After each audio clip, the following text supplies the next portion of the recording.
Brindé con mi hijo y mi nuera, y al abrir los ojos, ya se habían ido de viaje a Mónaco dejándome encerrada en casa como una prisionera. A los 72 años, jamás pensé que mi propia sangre me traicionaría de esta manera. Hoy, voy a contarte algo que nunca pensé que contaría. Y si tú, por un segundo, sientes que esto te parece familiar, solo te pido que dejes un like y te suscribas. Vas a ayudarme a continuar desahogándome. Era viernes por la noche en mi casa, de la colonia americana, en Guadalajara. El aire olía a jacarandas y a la humedad que precede a las lluvias de junio. Yo acababa de terminar de fregar los platos de la cena cuando escuché el timbre. 3 toques largos, como siempre hacía Julián desde niño. Al abrir la puerta, ahí estaban, mi hijo de 45 años, con esa sonrisa que últimamente parecía más una mueca, y Natalia, mi nuera, sosteniendo una botella de champán francés que jamás yo podría permitirme comprar con mi pensión. Mamá, tenemos algo que celebrar, y queremos que usted brinde con nosotros, dijo Julián, empujando suavemente la puerta para entrar sin esperar invitación. Me extrañó. Hacía meses que no venían sin antes pedirme dinero o algún favor. Mi estómago se contrajo con esa sensación que las madres conocemos bien, cuando algo no está bien, pero no sabemos exactamente qué. Natalia se dirigió directamente a mí. Vitrina, donde guardo las copas de cristal que fueron de mi madre. Las tomó sin permiso, como si fuera su casa. Siempre había hecho eso. Siempre había tomado lo que quería sin preguntar. ¿Qué celebramos?, pregunté, tratando de sonar alegre mientras los seguía hasta el comedor. El chandelier que Pizio limpié esa misma mañana proyectaba sombras danzantes sobre la mesa de caoba, donde mis padres celebraron 50 aniversarios de matrimonio. Julián descorchó la botella con un sonido que resonó como un disparo en el silencio de mi casa. Natalia me miró con esos ojos verdes que siempre escondían algo. Su sonrisa era perfecta, demasiado perfecta, como las que practican los vendedores. Antes de engañarte, que nuestra vida por fin va a ser como la merecemos, sin tantas cargas. El burbujeo del champán parecía burlarse de mí. Una sensación fría me recorrió la espalda, como cuando de niña mi madre me advertía sobre las personas que sonríen mientras planean hacerte daño. ¿Cargas?, murmuré. Pero mi voz se perdió en el ruido de las copas chocando. Julián apretó mi hombro con más fuerza de la necesaria. Sus dedos se clavaron en mi blusa de algodón, la misma que había lavado y planchado esa mañana pensando que tal vez ellos vendrían a visitarme. Usted tranquila, mamá. Todo va a estar bien. Por fin todo va a estar en su lugar, dijo, pero había algo en su tono que me heló la sangre. Levantamos las copas. El líquido dorado bailaba bajo la luz, y por un momento me pareció hermoso. Qué tonta fui. Era hermoso, como lo es el veneno antes de matarte. ¡Por la libertad!, gritó Natalia, y chocó su copa contra la mía con tanta fuerza que pensé que se rompería. «Por la libertad», repitió Julián, pero me miraba como si fuera él quien necesitara liberarse de algo. Ellos bebieron de un trago, como si tuvieran prisa. Yo apenas mojé mis labios. El champán sabía amargo, o tal vez era mi boca la que tenía sabor a traición. Natalia comenzó a hablar de viajes, de lugares lejanos, de la vida que merecían vivir. Sus palabras se mezclaban con el tic-tac del reloj de pared que mi esposo me regaló en nuestro primer aniversario. 47 años después de su muerte, ese reloj seguía marcando el tiempo que yo perdía esperando migajas de cariño de mis hijos. Mamá, ¿se acuerda cuando nos contaba de Europa? ¿De esas fotos de París que tenía en su álbum?, preguntó Julián, pero su voz sonaba lejana, como si estuviera leyendo un guión. Claro que me acordaba. Después de que su padre murió, yo soñaba con viajar. Tenía un sobre con dinero ahorrado centavo por centavo. Pero cuando Julián perdió el trabajo, ese sobre se vació para pagar su renta.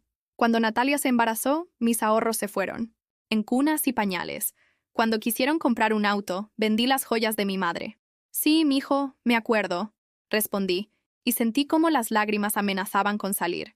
Bueno, pues nosotros vamos a conocer Europa. Mañana volamos a París, y de ahí, Mónaco, anunció Natalia con una sonrisa que me partió el alma.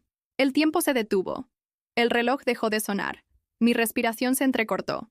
¿Mónaco? ¿De dónde habían sacado dinero para eso? ¿Cómo? ¿Van a pagar eso?, pregunté, aunque ya sabía la respuesta. Julián evitó mi mirada. Natalia se examinó las uñas como si fuera lo más importante del mundo. Bueno, mamá, usted sabe que hemos estado ahorrando, mintió mi hijo, y cada palabra era una puñalada. Mentira. Yo sabía perfectamente que la semana pasada Natalia había usado mi tarjeta de crédito para comprar ropa.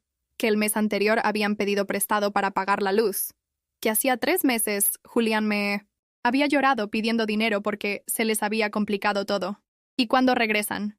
Pregunté con un hilo de voz. En 2 semanas, mamá, 15 días nada más, dijo Julián, pero no me miraba a los ojos. Se levantaron, al mismo tiempo como si hubieran ensayado la escena. Natalia me dio un beso frío en la mejilla, de esos que no dejan ni calor ni cariño. Julián me abrazó rápido, nervioso. Cuídese mucho, mamá. Y no se preocupe por nada, me susurró al oído. Los acompañé hasta la puerta. Vi alejarse las luces rojas de su carro por la calle de álamos que plantamos mi esposo y yo cuando nos mudamos a esta casa hace 30 años. Cerré la puerta y me recargué contra ella, sintiendo el peso de todos mis 72 años.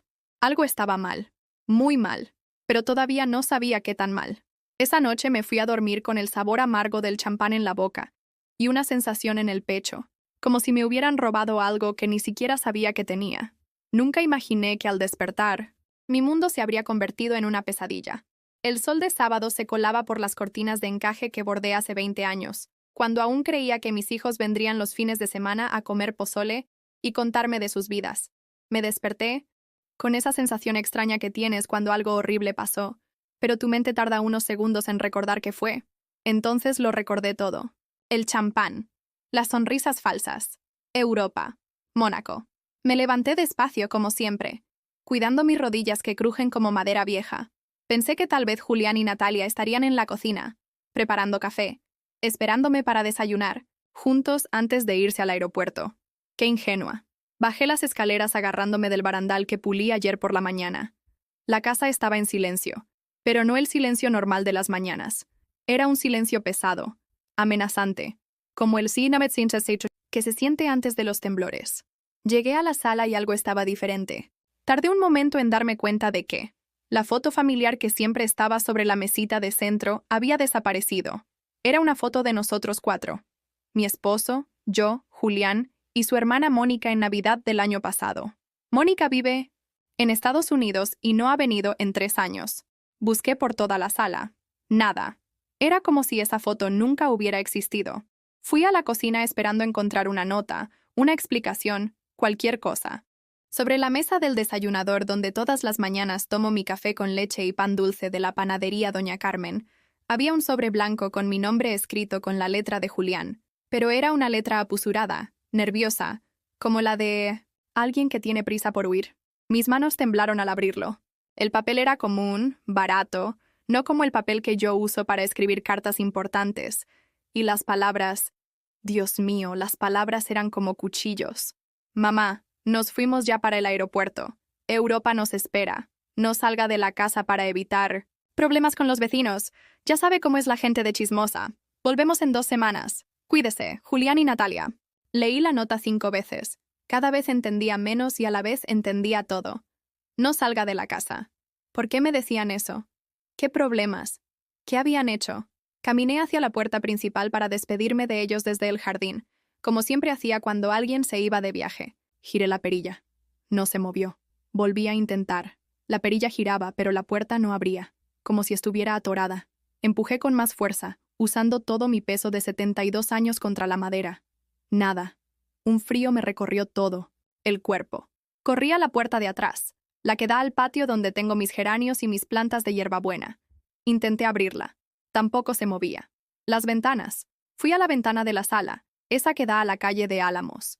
Traté de abrirla como había hecho miles de veces para ventilar la casa. Estaba sellada por fuera. Mis piernas se volvieron gelatina. Me senté en el sillón de terciopelo verde que fue de mi madre, ese donde ella se sentaba a tejer mientras me contaba historias de sus abuelos en Michoacán. El mismo sillón donde yo me senté a llorar cuando mi esposo murió, donde me senté a esperar cada llamada de mis hijos que nunca llegaba. Ahora estaba sentada ahí, prisionera en mi propia casa. No era posible. Tenía que ser una pesadilla. Los hijos no le hacen eso a su madre. No después de todo lo que había sacrificado por ellos. Tomé el teléfono de la casa y marqué el celular de Julián. Sonó 5 veces y saltó el buzón de voz. Su voz alegre.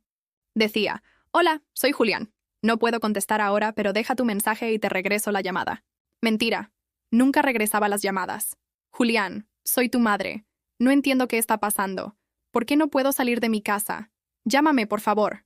Mi voz sonaba como la de una niña perdida. Intenté llamar a Natalia. Su teléfono ni siquiera sonó. Directo al buzón. Caminé por toda la casa como un animal enjaulado. Cada puerta, cada ventana, todo estaba sellado. Por fuera. Quien hubiera hecho esto conocía perfectamente mi casa. Sabía exactamente cómo dejarme encerrada sin dañar nada, sin que se notara desde la calle. En el baño del segundo piso, la ventana que da al callejón de atrás también estaba bloqueada, pero pude ver un pedacito de la calle. La señora Esperanza, mi vecina de enfrente, regaba sus plantas como cada sábado por la mañana. La vida seguía normal para todos los demás. Solo para mí el mundo se había convertido en una prisión. Volví a la cocina y revisé la alacena. Tenía comida para 3 o 4 días máximo. Un paquete de frijoles, arroz, 2 jitomates que empezaban a ponerse blandos, medio kilo de tortillas de ayer, en el refrigerador, leche que vencía el martes, un pedazo de queso Oaxaca y 3 huevos. ¿Habían planeado dejarme morir de hambre? No, no podía ser. Eran mis hijos. Julián, el niño que cargué en brazos cuando tenía fiebre, el que lloró en mis faldas cuando lo molestaban en la escuela, el que me abrazó el día que enterramos a su padre, y me prometió que siempre me cuidaría.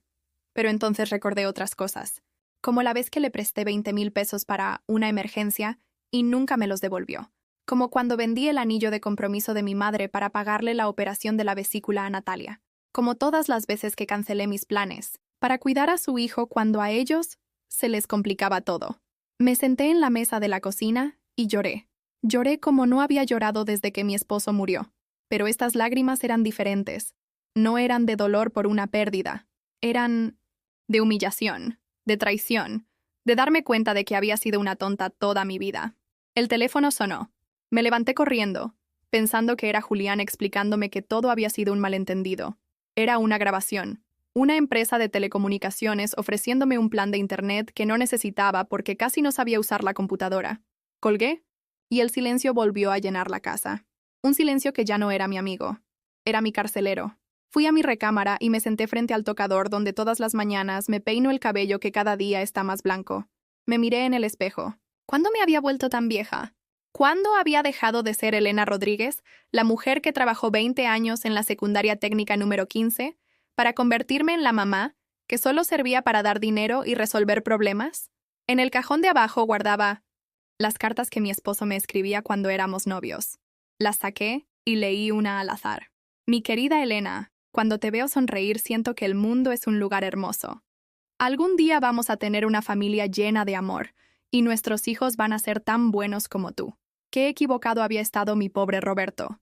Nuestros hijos habían aprendido a tomar, pero no a dar.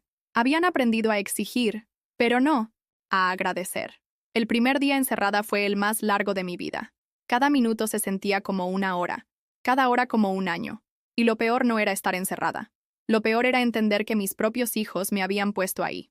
El domingo amaneció gris, como si hasta el cielo se hubiera puesto de luto por mi dignidad.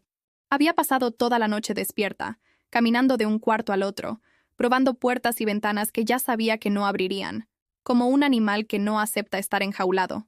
En la madrugada había intentado romper la ventana de la cocina con un sartén, pero por fuera habían puesto algo que parecía madera terciada. Mis golpes sonaban apagados, inútiles, como mi vida entera. Desayuné un huevo hervido y una tortilla dura. El gas de la estufa funcionaba normal, la luz también. No querían que me muriera, solo querían que desapareciera por un tiempo, que fuera invisible, como había sido durante años sin darme cuenta. A las 11 de la mañana, cuando el sol finalmente se asomó entre las nubes, recordé que tenía el celular que Mónica me había regalado en mi último cumpleaños. Para que podamos hablar más seguido, mamá, me había dicho desde Houston. Pero hablábamos cada 3 meses, si acaso. El teléfono estaba sobre mi buró, conectado al cargador. Lo tomé con manos temblorosas. Tenía varios mensajes de WhatsApp. El primero era de Carmela, mi comadre de toda la vida. Oiga, comadre, ¿ya vio las fotos que subió su nuera? ¡Qué bonito viaje! Mi corazón se detuvo. ¿Fotos? ¿Qué fotos? El siguiente mensaje era de mi vecina, la señora Esperanza. Doña Elena, qué envidia me da ver a sus hijos en Europa. ¿Se ven tan felices? ¿Usted por qué no fue con ellos? Mis dedos temblaron mientras abría Facebook. Desde que Mónica me enseñó a usarlo, Solo lo checaba los domingos para ver fotos de mis nietos que viven lejos. Encontré el perfil de Natalia. Su foto más reciente había sido subida apenas 2 horas antes. La imagen me golpeó como una cachetada. Ahí estaban, mi hijo y mi nuera, parados frente a lo que parecía un hotel lujosísimo. Natalia llevaba un vestido rojo que costaba más que mi pensión de 3 meses. Julián tenía puesto un traje que nunca le había visto, tan elegante que parecía actor de telenovela. Ambos sostenían copas de champán y sonreían como si hubieran ganado la lotería. El pie de foto decía: primer día en Montecarlo.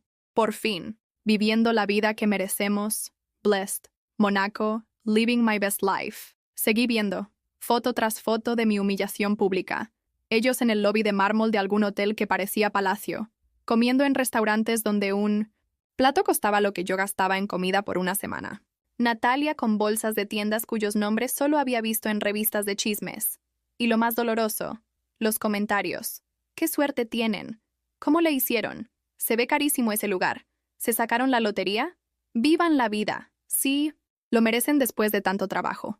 Una compañera de la secundaria donde trabajé había comentado: ¿y doña Elena?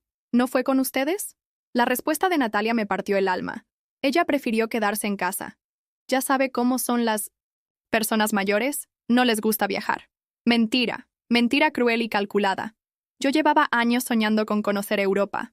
Tenía un álbum completo de postales que coleccionaba desde joven: Francia, Italia, España, lugares que me parecían inalcanzables pero que alimentaban mis sueños cuando la vida se ponía muy difícil. Siguió otra foto. Esta vez estaban en lo que parecía ser un yate. El mar Mediterráneo brillaba azul turquesa detrás de ellos. Natalia tenía puestos lentes de sol, que seguramente costaban más que mis zapatos del año pasado. Julián abrazaba a su esposa como si fuera el hombre más afortunado del mundo. Día 2 en el paraíso. Gracias, vida, por esta oportunidad. Pero había algo más en esa foto que me destrozó. En la mesita del yate se veía una botella de vino abierta. Era exactamente la misma marca del champán que habían llevado a mi casa el viernes. El champán con el que habíamos brindado por la libertad. Habían estado planeando esto, cada detalle, cada mentira. Hasta el brindis había sido parte de su obra de teatro cruel. Busqué más fotos. Las había subido cada pocas horas, como si quisiera asegurarse de que todo el mundo viera su nueva vida de lujo. En una estaban cenando en un restaurante que parecía salido de película. En otra, Natalia posaba con collares de perlas en una joyería elegante. Mi mente empezó a hacer cálculos. El hotel donde se hospedaban costaba mínimo $500 la noche. Las cenas, $200 por persona. Los tours, las compras, el yate. Estaban gastando en un día lo que yo recibía de pensión en 2 meses. ¿De dónde habían sacado tanto dinero? Entonces recordé, mi tarjeta de crédito, la que le había dado a Julián para emergencias, hacía 6 meses, cuando Natalia había perdido su trabajo. Él me había jurado que solo la usaría si realmente la necesitaban. Que me avisaría antes de usarla. Con manos que ya no podía controlar, abrí la aplicación del banco en mi teléfono. Tuve que intentar 3 veces poner mi contraseña porque mis dedos no dejaban de temblar. Cuando finalmente pude entrar, lo que vi me quitó el aire de los pulmones. La tarjeta tenía un límite de 50,000 pesos. Estaba al máximo. Cada peso gastado. Los movimientos empezaban desde el jueves por la noche. Aeropuerto Guadalajara. Boletos aéreos, 45,000. Hotel Hermitage Montecarlo, 38,000. Restaurante Joël Robuchon, 8,500. Cartier Monaco, 15,000. Páginas y páginas de gastos que sumaban más dinero del que yo había visto junto en toda mi vida. Mi propio hijo había vaciado mi tarjeta de crédito para pagar unas vacaciones de lujo mientras me tenía encerrada en mi casa como a un perro. Marqué a la empresa de la tarjeta con dedos que temblaban de coraje. La operadora me confirmó lo que ya sabía. Señora Rodríguez, efectivamente su tarjeta fue utilizada en Europa. Todos los cargos fueron autorizados con el NIP correcto. Pero yo no autoricé esos gastos, le dije, aunque mi voz sonaba muy lejana. Lo siento, señora, pero la tarjeta está registrada a nombre de usted y su hijo como usuario autorizado. Los gastos son válidos. Colgué y me quedé sentada en el sillón de la sala, viendo las fotos de Facebook como si fueran una película de terror donde yo era la víctima. Había otra foto nueva. Julián y Natalia brindando en lo que parecía ser un casino.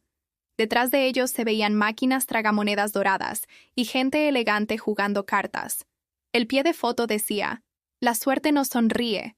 Cuando te lo mereces, el universo conspira a tu favor. Los comentarios seguían llegando, gente felicitándolos, envidiándolos, preguntando cuándo regresarían a México. Natalia había respondido a una amiga: aún nos quedan días maravillosos. Estamos pensando en extender el viaje. Cuando tienes los recursos, hay que disfrutarlos. Recursos. Mis recursos. Mi pensión de maestra. Los ahorros que había juntado vendiendo tamales los fines de semana durante 5 años. El dinero que había guardado para mi funeral, para no ser una carga cuando me muriera. Todo estaba pagando sus martinis en Montecarlo mientras yo contaba huevos para saber si me alcanzarían hasta el miércoles. Una nueva foto apareció. Era un selfie de Natalia sola, con el Sitters mar de fondo. Se veía tan feliz, tan libre, tan lejos de la mujer que había conocido cuando empezó a salir con mi hijo. Esa muchacha tímida que no tenía dónde vivir y que yo recibí en mi casa como si fuera mi propia hija. Su comentario en esta foto fue el golpe final. Algunas personas nacen para volar, otras para quedarse en tierra. Por fin entendí a cuál grupo pertenezco. Cerré el teléfono y lo puse sobre la mesa. La casa volvió a llenarse de silencio. Pero ahora era un silencio diferente. Ya no era el silencio de la confusión o el miedo. Era el silencio de la rabia. Una rabia fría, calculada, que empezaba a crecer en mi pecho como una planta venenosa. Por primera vez en 72 años de vida, entendía lo que significaba el odio. El lunes por la mañana sonó mi teléfono. Eran las 7:30. Muy temprano para que alguien me llamara. Mi corazón saltó pensando que tal vez era Julián, arrepentido explicándome que todo había sido un malentendido terrible. Contesté sin ver el número. Bueno, mamá, soy yo. La voz de Julián sonaba diferente, fría, como si estuviera hablando con una extraña. Hijo, gracias a Dios que me hablas. No entiendo qué está pasando. ¿Por qué no puedo salir de mi casa? ¿Por qué gastaron todo mi dinero sin decirme? Silencio. Un silencio largo que me dio más miedo que cualquier grito. Mamá, cálmese. No sea dramática, dijo finalmente, y en su tono había algo que nunca había escuchado antes. Desprecio. ¿Dramática? Julián, estoy encerrada en mi propia casa. Y vi los gastos de la tarjeta. La tarjeta que usted me dio para emergencias. Bueno, pues esta era una emergencia. Natalia y yo necesitábamos alejarnos de toda esa presión. ¿Qué presión? Otra pausa. Pude escuchar voces de fondo, música, el sonido de alguien pidiendo más champán en inglés. Estaban en algún lugar elegante, disfrutando, mientras yo contaba las tortillas que me quedaban. La presión de tenerla encima todo el tiempo, mamá, de que siempre esté pidiendo atención, preguntando cuándo vamos a visitarla, haciendo dramas por todo. Sus palabras me pegaron como bofetadas. ¿Dramas? ¿Pedir atención? Yo que me moría de ganas de verlos, pero siempre esperaba a que ellos me hablaran primero. Yo que guardaba silencio cuando me dolía la espalda para no molestarlos. Con mis achaques. Julián, yo nunca te he presionado. Solo quiero saber por qué me encerraron. No la encerramos. La estamos protegiendo. Ahora hablaba como si me estuviera explicando algo obvio a una niña tonta. ¿Protegiendo de qué? De usted misma, mamá. No se da cuenta. Ya está muy grande. El otro día se le olvidó cerrar la estufa. La semana pasada la vimos confundida cuando fuimos a pedirle el dinero para las medicinas de Natalia. Mentira tras mentira. Nunca se me había olvidado la estufa. Y no había estado confundida. Había estado triste porque era la 5ª vez en el mes que me pedían dinero prestado que sabía que nunca me devolverían. Eso no es cierto, Julián. Claro que es cierto. Natalia y yo lo hemos estado platicando. Creemos que ya es hora de que considere irse a un asilo, un lugar donde la cuiden bien, donde no tenga la responsabilidad de una casa tan grande. La palabra asilo me heló la sangre. Recordé inmediatamente el asilo de ancianos de la Colonia del Valle, donde había visitado a la mamá de una amiga. Olor a orines y desinfectante. Viejitos abandonados viendo televisión con la mirada perdida. Enfermeras que los trataban como bultos que había que mover de un lado a otro. No voy a ir a ningún asilo, dije, y mi voz sonó más firme de lo que me sentía. Bueno, eso ya no depende solo de usted, mamá. La voz de Julián se volvió amenazante. Hablamos con un abogado antes de venir a Europa. Como usted ya no está en condiciones de tomar decisiones, estoy perfectamente bien. No, no está bien. Está senil. Está paranoica. Cree que la estamos robando cuando todo lo que hemos hecho es cuidarla. Paranoica. Senil. Las palabras me daban vueltas en la cabeza como abejas furiosas. Así era como me veían. No como la mujer que había trabajado 20 años para darles educación. No como la madre que había vendido hasta su anillo de bodas para pagarles la universidad. como una loca vieja que ya no servía para nada. Julián, por favor, déjame salir de mi casa. Podemos hablar cuando regresen. No va a salir hasta que regresemos. Es por su propio bien, mamá. Ya le dijimos que los vecinos andan muy chismosos. ¿Se imagina si la ven divagando por la calle? Van a empezar a decir que está loca. Divagando. Como si salir a comprar tortillas o ir a misa fuera síntoma de locura. Los vecinos me conocen desde hace 30 años, Julián. Sí. Y por eso mismo. Ya todos saben que está muy deteriorada. Doña Esperanza le contó a Natalia que el mes pasado la vio hablando sola en el jardín. Otra mentira. Ese día estaba regañando a los gatos del vecino que se metían a ensuciar mis plantas. Pero aparentemente hasta eso era evidencia de mi deterioro mental. Escuché que alguien le hablaba a Julián en el fondo. Una voz de mujer. Natalia. Oiga, mamá, me están esperando. Vamos a un tour por los viñedos de Francia, pero le encargo que se tome sus medicinas y que no haga tonterías. ¿Qué medicinas? Yo no tomo medicinas. Las que le dejamos en el buró. Para los nervios. Natalia consultó con un doctor y dice que le van a ayudar mucho. Corrí al buró.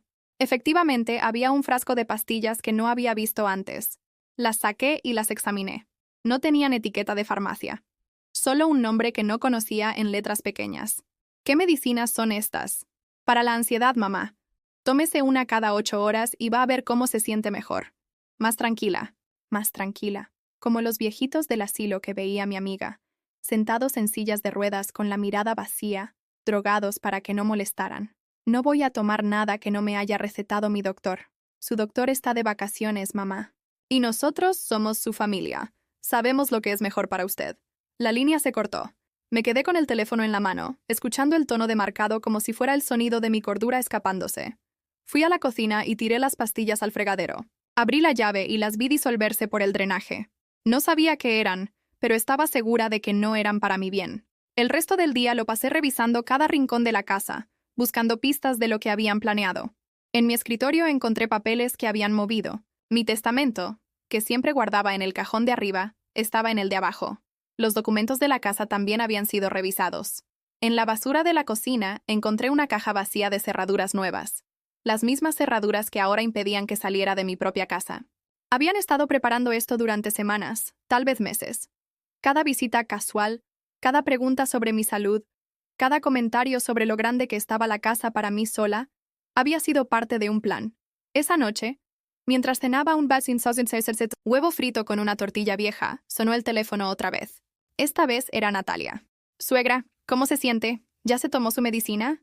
No voy a tomar esas pastillas, Natalia. Ay, suegra, no sea terca. Son para su propio bien. ¿Cuándo van a regresar? Pues, el viaje está tan bonito que decidimos extenderlo un poquito más. Hay tantos lugares que queremos conocer. Usted entiende, ¿verdad? A nuestra edad es ahora o nunca. Extender el viaje. Con mi dinero. Mientras yo estaba prisionera en mi casa. ¿Con qué dinero van a extender el viaje? Ay, suegra, no se preocupe por eso. Ya conseguimos recursos adicionales. Recursos adicionales. Probablemente habían solicitado más crédito a mi nombre. O peor aún, habían vendido algo de la casa mientras yo dormía el viernes por la noche. Natalia, quiero que regresen ya. No podemos, suegra. Ya pagamos todo por adelantado. Pero no se preocupe, la señora Carmen va a pasar a checar que esté bien. La señora Carmen era la vecina de al lado. Una mujer de 80 años que apenas podía caminar. ¿Esa era mi supervisión? ¿Ella tiene llaves de mi casa? Claro que no, suegra. Pero va a tocar la puerta todos los días para asegurarse de que conteste. Si no contesta, va a hablar a la policía. La trampa perfecta. Si no contestaba la puerta, llamarían a la policía diciendo que era una anciana con demencia que se había perdido en su propia casa. Si contestaba, confirmarían que estaba viva y encerrada como ellos querían. Natalia, esto no está bien. Claro que está bien, suegra. Es por su seguridad. Mire, le voy a ser honesta. Julián y yo hemos estado muy preocupados por usted. Ya no es la misma de antes.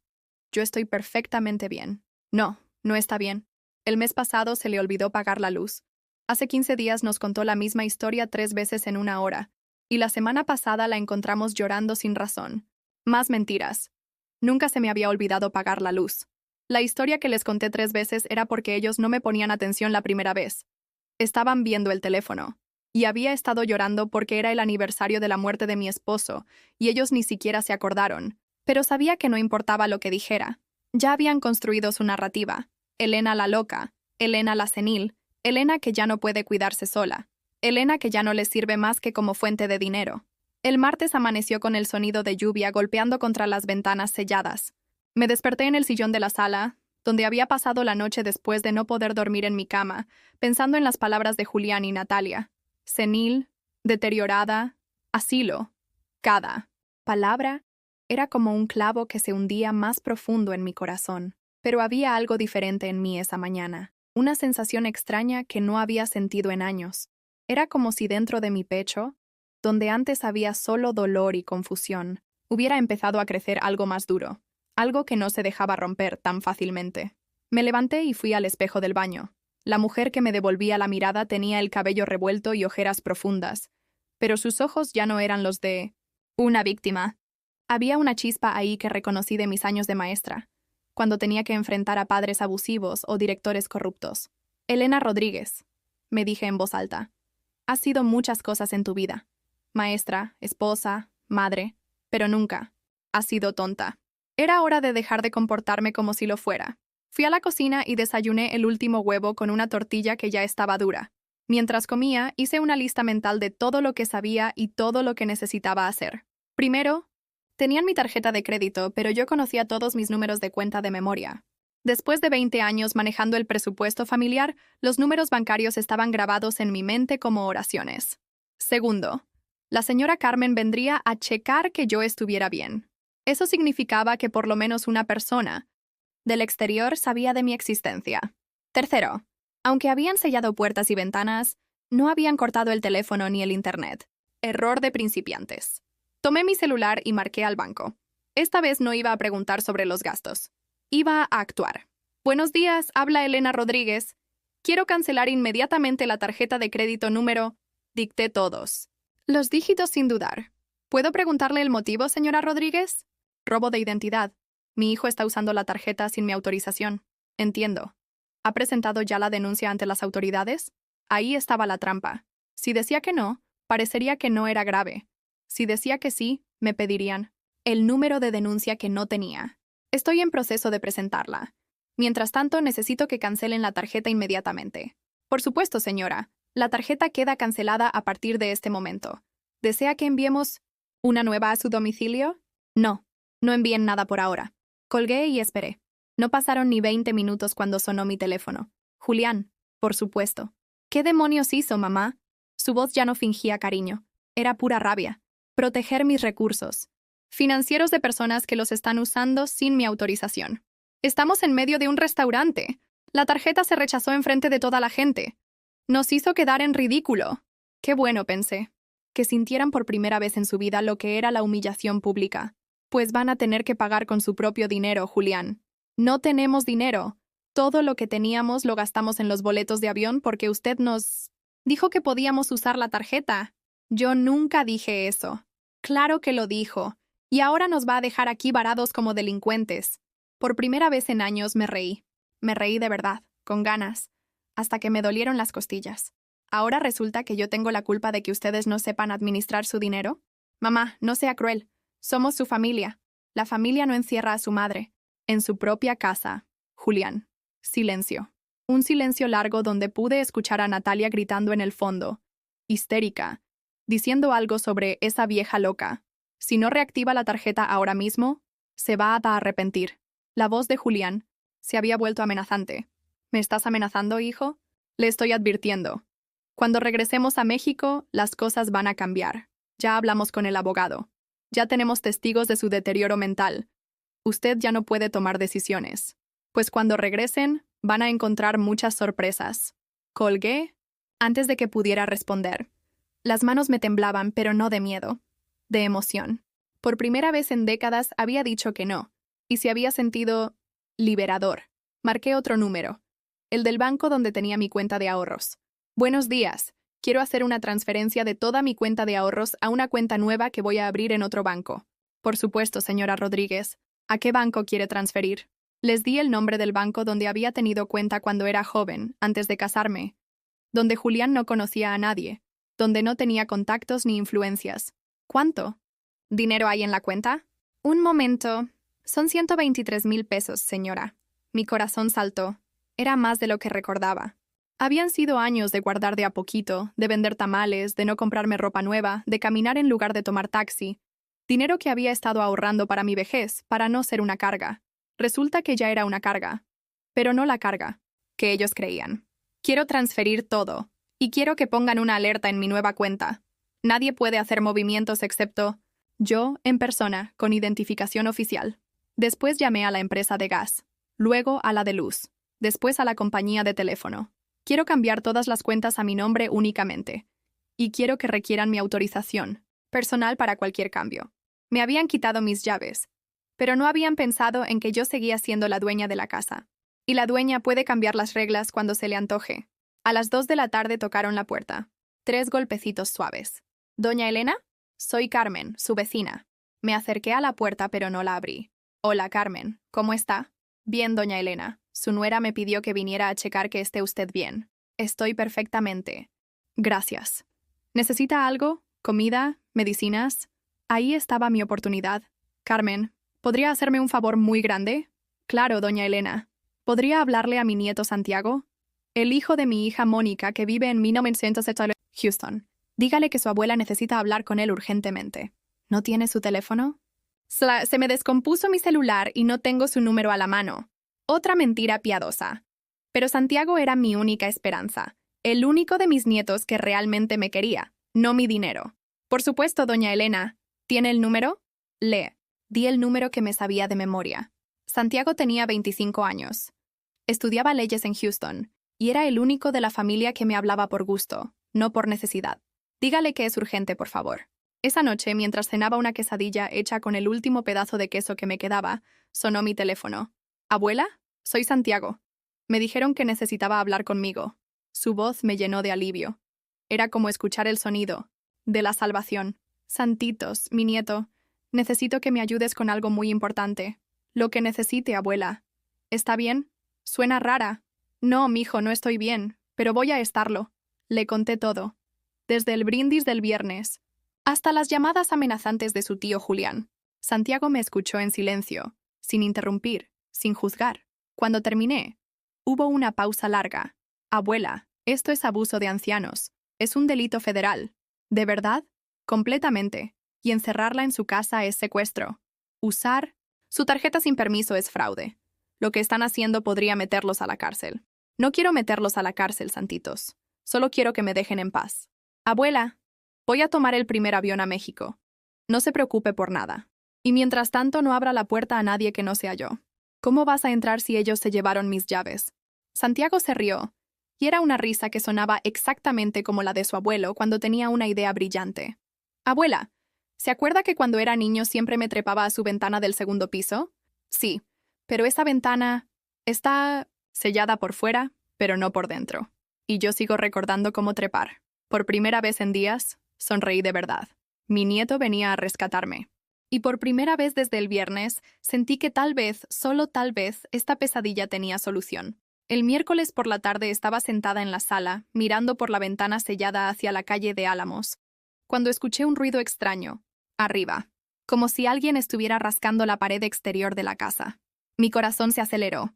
¿Habían regresado Julián y Natalia? ¿Venían a cumplir sus amenazas? Pero entonces escuché una voz familiar gritando desde afuera. ¡Abuela! ¡Soy yo! ¡Santiago! Corrí hacia las escaleras tan rápido como me permitieron mis rodillas artríticas. Arriba, en mi recámara, el ruido se escuchaba más fuerte. Alguien estaba tratando de abrir la ventana desde afuera. ¡Santitos! ¿Eres tú de verdad? Sí, abuela. Voy a entrar por la ventana. Escuché el sonido de vidrio rompiéndose. Suavemente, luego metal siendo forzado. En 5 minutos, mi nieto de 25 años estaba trepando por la ventana de mi recámara como cuando tenía 10 años y se escapaba de la casa de su mamá para venir a que yo le hiciera quesadillas. Pero ahora era un hombre alto, con la barba cuidada y los ojos inteligentes de alguien que estudia leyes. Traía una mochila grande y una sonrisa que me recordó tanto a mi esposo que casi me pongo a llorar. Abuela, me abrazó fuerte, y en ese abrazo había más amor verdadero del que había recibido de Julián en años. Mijo, ¿cómo? ¿Llegaste tan rápido? Tomé el vuelo de las 6 de la mañana desde Houston. Llegué al aeropuerto hace 2 horas y vine directo para acá. Me soltó y me miró con preocupación. ¿Está bien? ¿Le han hecho daño? No me han tocado, pero me tienen prisionera en mi propia casa. Santiago fue directo a la ventana que había forzado para entrar. La examinó cuidadosamente, pasando los dedos por los marcos. Esto es trabajo profesional. Pusieron tornillos largos desde afuera y sellaron con silicón industrial. Esto no se hace en 5 minutos. Lo planearon bien. Bajamos juntos a la planta baja. Santiago revisó cada puerta, cada ventana, como un detective examinando la escena de un crimen. Abuela, esto es secuestro agravado. En México esto se castiga con hasta 40 años de prisión. No quiero que vayan a la cárcel, santitos. Solo quiero que me dejen vivir en paz. Lo sé, abuela, pero ellos tienen que entender que hay consecuencias. Se sentó conmigo en el sillón de la sala y sacó una libreta de su mochila. Cuénteme todo otra vez, pero ahora necesito fechas exactas. Nombres, números de cuenta, todo lo que recuerde. Durante 2 horas le conté cada detalle. Santiago tomaba notas como el abogado que estaba estudiando para ser. Cuando le enseñé las fotos de Facebook del viaje a Mónaco, sus ojos se llenaron de una rabia fría que me recordó a mi esposo cuando alguien trataba de abusar de nuestra familia. ¿Cuánto dinero tenían ustedes ahorrado para este viaje? Ellos no tenían nada ahorrado. Todo lo pagaron con mi tarjeta de crédito. Santiago hizo cálculos en su libreta. Según lo que me dice, gastaron aproximadamente 200,000 pesos en 5 días. Eso es más de lo que gana un trabajador promedio en 2 años. ¿Y qué va a pasar cuando regresen? Eso depende de usted, abuela. Podemos hacer esto por las buenas o por las malas. Esa noche Santiago durmió en el cuarto de huéspedes. Por primera vez en 5 días, yo pude dormir en mi propia cama sin miedo. Saber que había alguien en la casa que realmente me quería y me protegía me dio una paz que no había sentido desde antes de que mi esposo muriera. El jueves por las 100. Mañana Santiago bajó temprano a hacer café. Lo encontré en la cocina revisando la alacena casi vacía. Abuela, ¿esto es todo lo que tiene de comida? Sí, ellos no pensaron en eso cuando me encerraron. Su cara se endureció aún más. Voy a salir a comprar comida. ¿Qué necesita? ¿Cómo vas a salir si las puertas están selladas? Santiago sonrió con esa sonrisa traviesa que tenía desde niño. Abuela, yo estudié ingeniería antes de cambiarme a leyes. Sé cómo quitar tornillos. En media hora había liberado la puerta principal. El sonido de la cerradura abriéndose normalmente fue como música celestial. No salga mientras no esté yo, abuela. Todavía no sabemos si tienen a alguien vigilando. Cuando Santiago regresó 1 hora después con bolsas llenas de comida, yo estaba parada en la puerta principal, respirando el aire fresco como si hubiera estado enterrada viva. ¿Se siente mejor? Como si hubiera resucitado. Preparamos juntos el almuerzo. Él me contó de sus estudios, de su trabajo de medio tiempo, de la novia que tenía en Houston. Conversación normal, familia normal, amor normal. Todo lo que había perdido con Julián y Natalia. A las 3 de la tarde sonó mi teléfono. Era Natalia. Santiago me hizo una señal para que contestara y puso el altavoz. Bueno, suegra, ¿cómo está? ¿Se tomó sus medicinas? Estoy muy bien, gracias.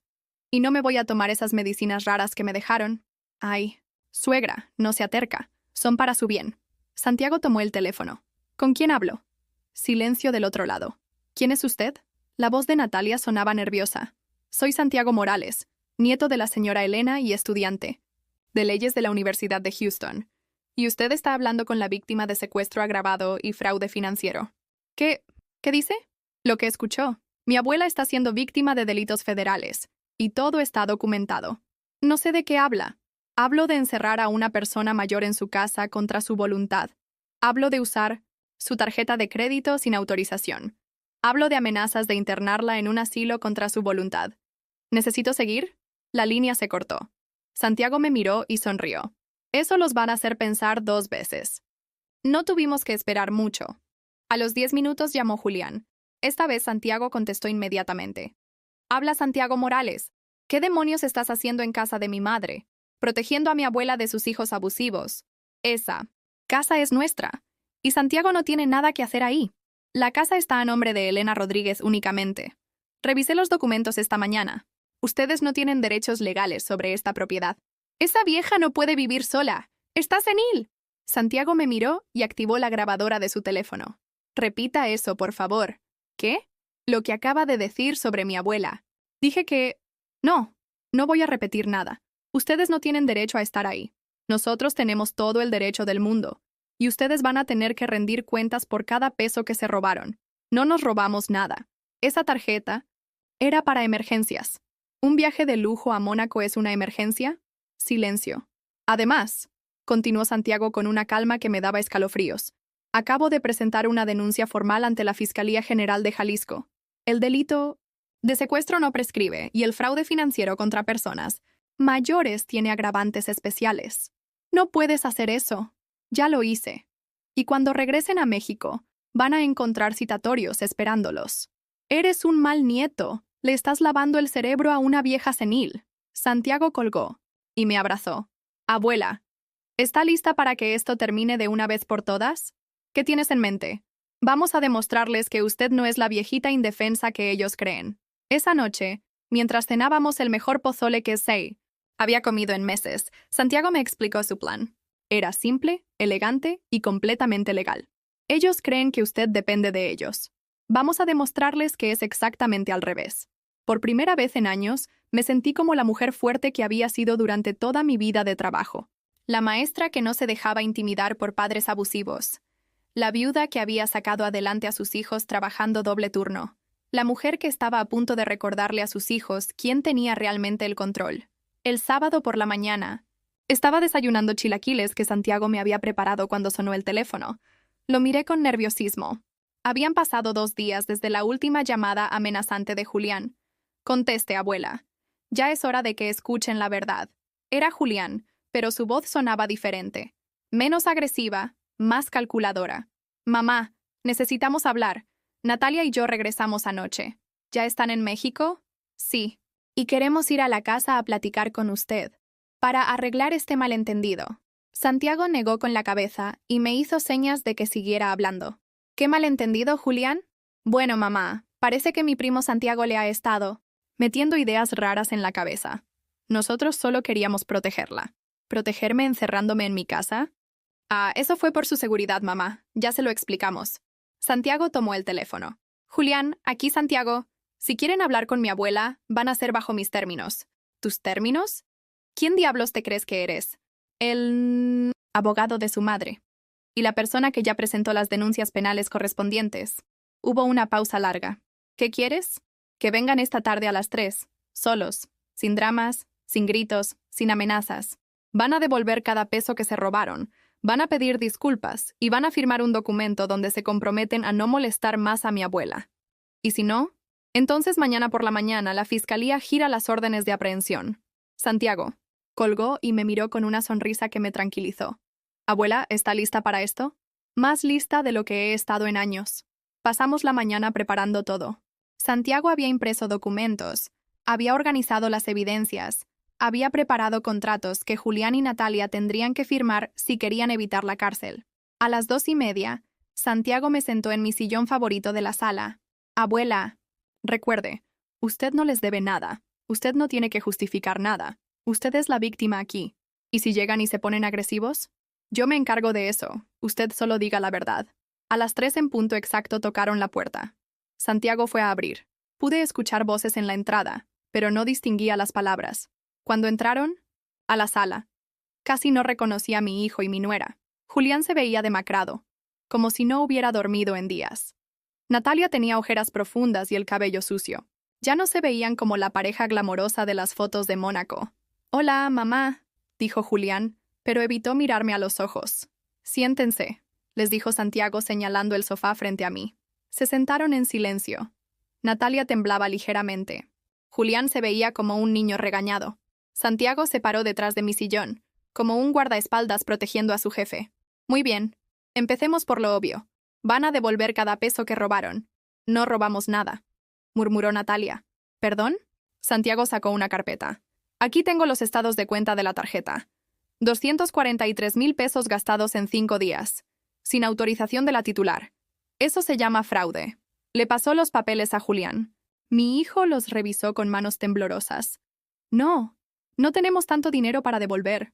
Entonces van a tener que vender lo que compraron. Ya nos gastamos todo, explotó Natalia. No podemos devolver lo que ya no tenemos, Santiago. Sonrió fríamente. Entonces supongo que prefieren la cárcel. «Oh, no podemos ir a la cárcel», gritó Julián. «Tengo trabajo, tengo responsabilidades. Debieron haber pensado en eso antes de secuestrar a su madre. Me aclaré la garganta. Era mi turno de hablar. Julián, mírame. Mika. Hijo levantó la vista lentamente. Tenía los ojos rojos como si hubiera estado llorando. ¿Por qué? ¿Por qué me hicieron esto? Mamá, nosotros queríamos... No me vengas con mentiras. Ya tuve suficientes mentiras. Dime la verdad. Julián miró a Natalia, luego a Santiago, luego al suelo. Necesitábamos el dinero. ¿Para qué? Tenemos deudas. Muchas deudas. El departamento, el carro, las tarjetas de crédito, todo. ¿Y pensaron que robarme era la solución? No era robo, gritó Natalia. Usted es su madre. Se supone que debe ayudarlos. La rabia que había estado conteniendo durante días finalmente salió. ¿Ayudarlos? ¿Creen que no los he ayudado suficiente? Me levanté del sillón. Santiago me puso una mano en el hombro para darme apoyo. Les pagué la universidad. Les compré el primer carro. Les di el enganche de su departamento. Cuidé a sus hijos gratis durante años. Pagué sus deudas médicas. Vendí mis joyas cuando tenían problemas de dinero. Mi voz se iba haciendo más fuerte con cada palabra. Y cuando ya no me quedaba nada más que dar, ¿qué hicieron? Me encerraron como a un animal y se robaron hasta los centavos que tenía guardados para mi funeral. Natalia empezó a llorar. Pero no eran lágrimas de arrepentimiento. Eran lágrimas de autocompasión. ¿No entiendes? Sollozó. Nosotros también merecemos vivir bien. ¿Por qué tenemos que sacrificarnos toda la vida? ¿Sacrificarse? Grité, y mi voz resonó en toda la casa. ¿Ustedes creen que se han sacrificado? Santiago me dio un vaso de agua. Me senté otra vez, pero mi voz siguió firme. Yo me sacrifiqué. Trabajé 2 turnos durante mi 10 años para pagarles la universidad. No me compré ropa nueva durante 5 años para poder darles lo que necesitaban. Cuando su padre murió, no me volví a casar porque todo mi tiempo y mi dinero eran para ustedes. Julián tenía la cabeza agachada. Natalia seguía llorando. Y ahora resulta que merezco estar encerrada en mi casa mientras ustedes se pasean por Europa con mi dinero. Mamá, perdón, murmuró Julián. No quiero sus disculpas baratas. Quiero saber si de verdad entienden lo que me hicieron. Julián levantó la vista. Por primera vez en años, vi en sus ojos algo parecido a la vergüenza real. Sí, mamá, entiendo, y fue horrible. ¿Qué fue horrible? Todo. Encerrarla, robarle, amenazarla, tratarla como si fuera un estorbo. Natalia lo miró con odio, como si lo estuviera traicionando por admitir la verdad. Santiago puso una hoja de papel sobre la mesa de centro. Esto es lo que van a firmar. Es un acuerdo donde se comprometen a pagar 243,000 pesos en un plazo máximo de 2 años. Mientras tanto, tienen prohibido acercarse a esta casa o molestar a su madre de cualquier manera. ¿Y si no podemos pagar?, preguntó Julián. Entonces van a la cárcel. Simple. Natalia se paró bruscamente. Esto es ridículo. Ella es su madre. Se supone que debe cuidarlos, no perseguirlos como delincuentes. Santiago se paró también, y aunque era alto y joven, su presencia llenó toda la habitación. Señora, siéntese y cierre la boca. Ya habló demasiado. No me puedes hablar así. Puedo y lo voy a seguir haciendo mientras esté en la casa de mi abuela sin su autorización. Yo me levanté otra vez. Era mi momento de decir todo lo que había callado durante años. Natalia, desde el día que entraste a esta familia has tratado de manipular a mi hijo contra mí. Has convertido cada reunión familiar en una oportunidad para pedir dinero. Has usado a tus hijos como chantaje emocional para que yo pague sus gastos. Eso no es cierto, ¿no? ¿Quién pagó la fiesta de cumpleaños de tu hijo el 900 del año pasado porque no tenían presupuesto? ¿Quién compró la ropa de la primera comunión? ¿Quién ha estado pagando sus colegiaturas? Natalia no respondió. Y en lugar de agradecimiento, lo único que recibo son mentiras, manipulación y ahora robo y secuestro. Me dirigí hacia Julián. Y tú, hijo, tú eras mi orgullo, mi esperanza, el niño que iba a ser diferente, que iba a cuidar de su madre cuando fuera vieja.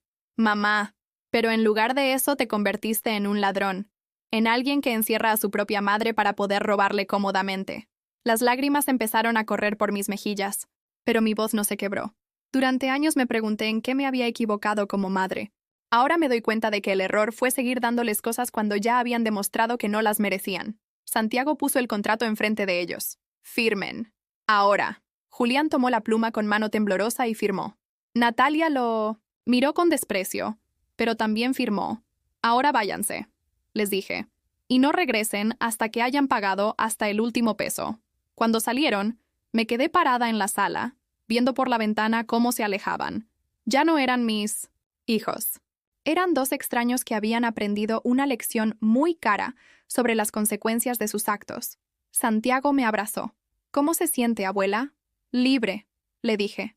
Por primera vez en años me siento completamente libre. 6 meses después, estaba sentada en la terraza de mi nueva casa en Puerto Vallarta, viendo el atardecer sobre el Pacífico con una taza de café humeante en las manos. El aire salado me llenaba los pulmones y por primera vez en décadas, respiraba sin el peso de la ansiedad aplastando mi pecho. Santiago venía a visitarme cada mes desde Houston. La casa que había comprado con la venta de la propiedad de Guadalajara era pequeña pero perfecta. 2 recámaras, una terraza con vista al mar, y un jardín donde había plantado las flores que siempre quise tener, pero nunca pude, porque costaban mucho mantener. La venta de la casa había sido más fácil de lo que imaginé. Una vez que Santiago arregló todos los documentos legales y se aseguró de que Julián y Natalia no tuvieran reclamaciones sobre la propiedad, aparecieron 3 compradores interesados la primera semana. La vendí por un precio justo que me permitió comprar esta casa en la playa y aún me sobraba dinero para vivir cómodamente el resto de mis días. Julián y Natalia habían cumplido parcialmente su acuerdo. Hasta ahora habían pagado 80,000 pesos de los 243,000 que me debían.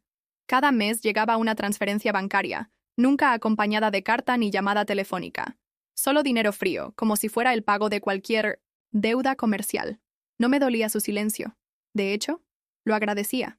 En Guadalajara había vivido 72 años siendo la Elena que todos esperaban que fuera. La maestra abnegada, la esposa perfecta, la madre sacrificada, la abuela que siempre tenía dinero para resolver problemas ajenos. Aquí en Puerto Vallarta, por primera vez en mi vida, era simplemente Elena. Elena que se despertaba cuando tenía ganas, no porque alguien necesitara algo. Elena que compraba flores para su casa porque le gustaban, no porque fueran gastos necesarios. Elena que había aprendido a usar WhatsApp para mandar fotos de sus atardeceres a Santiago y a Mónica. Elena que había hecho amigas nuevas en el mercado municipal, donde compraba pescado fresco y verduras que cocinaba solo para ella, sin tener que preguntarle a nadie qué quería de comer. Mónica había venido a visitarme el mes pasado desde Houston. Al principio estaba preocupada, pensando que me había vuelto loca por abandonar a Julián y Natalia. Pero cuando me vio en mi nueva casa, cuando vio lo tranquila y feliz que estaba, entendió. Mamá, no te había visto sonreír así desde que era niña. Me había dicho while tomábamos piñas coladas en la terraza. Es que hacía mucho, que no tenía motivos para sonreír de verdad. ¿No extrañas a Julián? La pregunta me dolió, pero ya no como antes. Era un dolor limpio, sin la culpa que había cargado durante años. Extraño al niño que era Julián. No extraño al hombre en que se convirtió. Mónica me había abrazado y me había dicho algo que me llegó hasta los huesos. Estoy orgullosa de ti, mamá. Por primera vez en tu vida, te estás poniendo a ti misma en primer lugar. Los domingos por la mañana caminaba por la playa descalza, sintiendo la arena fría entre los dedos de los pies. A veces me encontraba con doña Carmen Herrera, una señora de mi edad que también había venido a Vallarta después de enviudar. Nos sentábamos en las rocas a ver a los pelícanos pescar y a platicar de la vida sin la urgencia de tener que ir a hacer algo para alguien más. ¿No se siente culpable? Me había preguntado Carmen una mañana, después de que le conté mi historia. Los primeros meses sí. Toda la vida me enseñaron que las madres se sacrifican por sus hijos, sin límites, sin condiciones. Pero nadie me enseñó que los hijos también tienen obligaciones con sus madres. ¿Y ahora? Ahora entiendo que el amor verdadero no pide sacrificios que te destruyan. Si mis hijos me hubieran amado de verdad, nunca me habrían hecho lo que me hicieron. Carmen asintió con la sabiduría de alguien que también había aprendido esa lección tarde en la vida. Una tarde de 1930, martes mientras regaba mis geranios, sonó mi teléfono.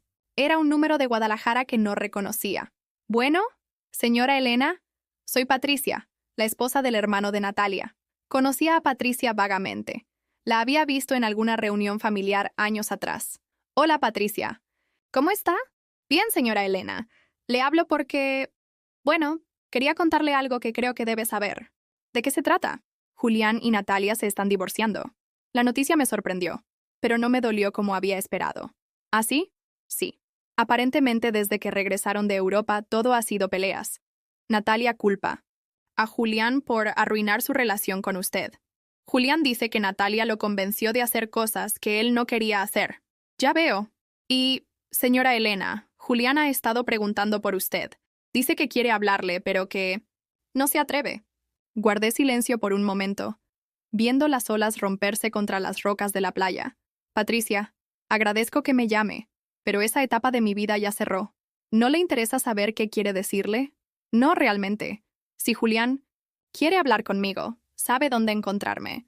Pero ya no voy a perseguir el amor de mis hijos. Después de colgar, me senté en mi mecedora de mimbre y reflexioné sobre lo que significaba esa noticia. Había una época en que me habría emocionado saber que Julián quería hablar conmigo. Habría corrido a buscarlo, a tratar de arreglar las cosas, a sacrificar un poco más de mí misma para recuperar su cariño. Pero esa Elena había muerto en una casa de Guadalajara, encerrada por sus propios hijos. Esta Elena, la que vivía frente al mar y se compraba vestidos de colores porque le gustaban, ya no necesitaba la aprobación de nadie para sentirse valiosa.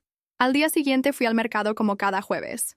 Doña Esperanza, la señora que me vendía pescado, me apartó los mejores guachinangos como siempre hacía. Señora Elena, se ve usted muy contenta hoy. Siempre estoy contenta, doña Esperanza. Sí, pero hoy más. ¿Pasó algo? Bueno, ayer me di cuenta de algo importante. ¿Qué? Que ya no tengo miedo de estar sola. Doña Esperanza sonrió mientras envolvía mi pescado. Ay, señora Elena, usted nunca ha estado sola. Ha estado acompañada de la persona más importante, usted misma. Esa noche cené mi guachinango a la veracruzana en la terraza, viendo las luces de los barcos pesqueros en el horizonte. Santiago me había mandado fotos de su graduación. En diciembre sería oficialmente abogado. Mónica me había enviado videos de mis nietos jugando en el jardín de su casa en Houston. Tenía familia que me amaba de verdad. Tenía una casa hermosa. Tenía salud, dinero suficiente, y por primera vez en 73 años tenía paz. Mientras lavaba los platos, sonó mi teléfono. Era Santiago. Hola, abuela, ¿cómo está? Perfecta, mijo. ¿Y tú? Bien. Oiga, abuela, ¿se acuerda que la semana pasada le dije que quería preguntarle algo importante? Sí. ¿Sería mi madrina de graduación? Quiero que usted sea la primera en verme recibir mi título. Se me llenaron los ojos de lágrimas, pero eran lágrimas de alegría. Claro que sí, mi nieto hermoso. Sería el honor más grande de mi vida. Y abuela, quería decirle algo más. Dime, gracias por enseñarme que el amor verdadero a veces significa poner límites. Lo que usted hizo el año pasado no fue egoísmo, fue amor propio. Y eso me ayudó a entender cómo quiero tratar a la gente que amo en mi vida. Después de colgar, me quedé un rato en la terraza viendo las estrellas. El cielo de Puerto Vallarta era más limpio que el de Guadalajara. Aquí se veían constelaciones que en la ciudad se perdían entre las luces artificiales. Pensé en la Elena de hace un año. Asustada, manipulada, encerrada en su propia casa por los hijos que había amado, más que a su propia vida. Esa mujer pensaba que su valor dependía de lo que podía dar a otros, de cuánto podía sacrificar, de qué tan invisible podía volverse para no molestar a nadie. Esta Elena, la que vivía junto al mar, había aprendido que su valor era intrínseco, que merecía respeto no por lo que hacía por otros, sino por el simple hecho de existir. Que el amor que no venía acompañado de respeto no era amor en absoluto. Antes de irme a dormir, saqué el álbum de fotos que había salvado de la casa de Guadalajara.